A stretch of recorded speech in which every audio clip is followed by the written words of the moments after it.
Penalty জায়গায় পরিমাণটা তারা আগের চেয়ে বাড়িয়ে দিয়েছে। কেন বাড়ালেন?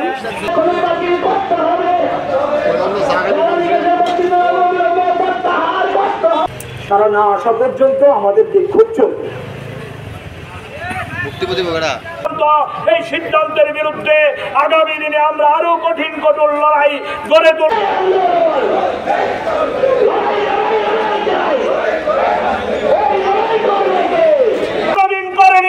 আগামী দিনেও করবে না, লাল ঝান্ডাকে এই নেতৃত্ব গ্রহণ করতে হবে।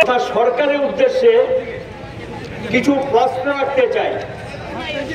যদি তাদের মুরুদ থাকে, সততা বলতে কিছু থাকে, তাহলে একটা উত্তর দিই।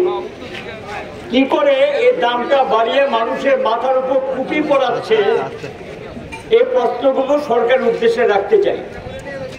শুরুতে যেটা বলবো, কথায় কথায় বলছে বামফ্রন্ট সরকারের সময় 100% রূপে দাম বাড়িয়েছে। আমি তাদেরকে এটা স্মরণ করে দিতে চাই, মিথ্যার একটা সীমা আছে।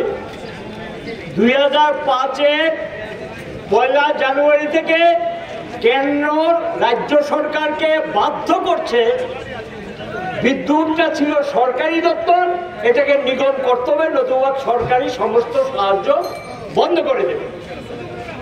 আমরা চাইনি, আমরা চেয়েছি এটা সরকার হাতে থাকুক, কিন্তু এই কেন্দ্রীয় সরকার গিয়ে আমাদেরকে কোম্পানি করতে বাধ্য করেছে। আগে যে বিদ্যুৎটা নিত, এর তেমন কোনো দাম নির্ধারণ করেছিল না বামফ্রন্ট সরকারের সময়। ইচ্ছা হলে কিছু দান দক্ষিণা দিত, আর অনেকেই পয়সা ছাড়াই বিদ্যুৎ ব্যবহার করতেন।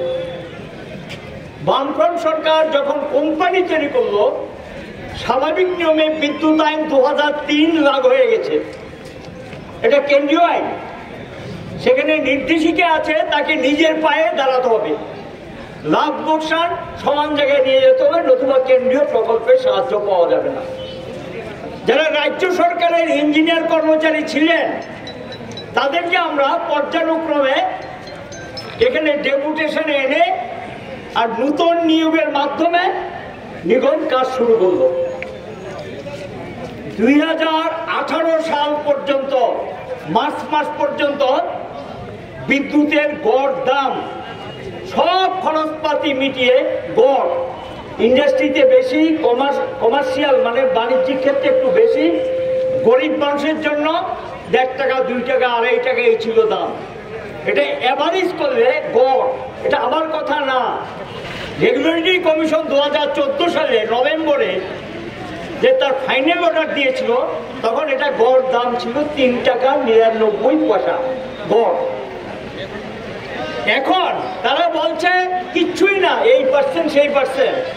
আমি পার্সেন্টে না গিয়ে আমি তাদের উদ্দেশ্যে প্রথম প্রশ্ন, আপনারা বলছেন তেমন কিছু করার নেই, 3 টাকা 99 পয়সা এটা কয়েকদিন আগে ছিল, এটা তা ছিল কয়েকদিন আগে কত আপনাদের হিসাব 8 টাকা 15 পয়সা। সেই দিন আবার এটা হঠাৎ করে গ্যাসের দামের নাম করে আরো 77 পয়সা পার ইউনিট, প্রতি ইউনিটে বাড়িয়ে দিয়েছেন। তাহলে দামটা কি দাঁড়ালো? গড় দাম বলছি আমি, গড় দামটা কি দাঁড়ালো? 7 টাকা 92 পয়সা। 3 টাকা 99 আর 7 টাকা 92, কত ডিফারেন্স হয়? 100% কাছাকাছি। তাহলে জবাব দিন, কেন মানুষকে এই সমস্ত অসত্য কথা বলছেন? সত্য কথা বলুন। পর্যায়ক্রমে এই চার্জ সেই চার্জ এই সমস্ত করে, আমি একটা একটা করে আপনাদেরকে জিজ্ঞাসা করছি, এই চার্জগুলি আইনে থাকলেই বসাতে হবে। কোথায় সিদ্ধান্ত হয়েছে? এটা তো নিগম এবং সরকারি ইচ্ছা অনিচ্ছার উপর নির্ভর করে। আমরা তো বসিয়েছি। প্রথম যেটা আমি জিজ্ঞাসা করবো, গত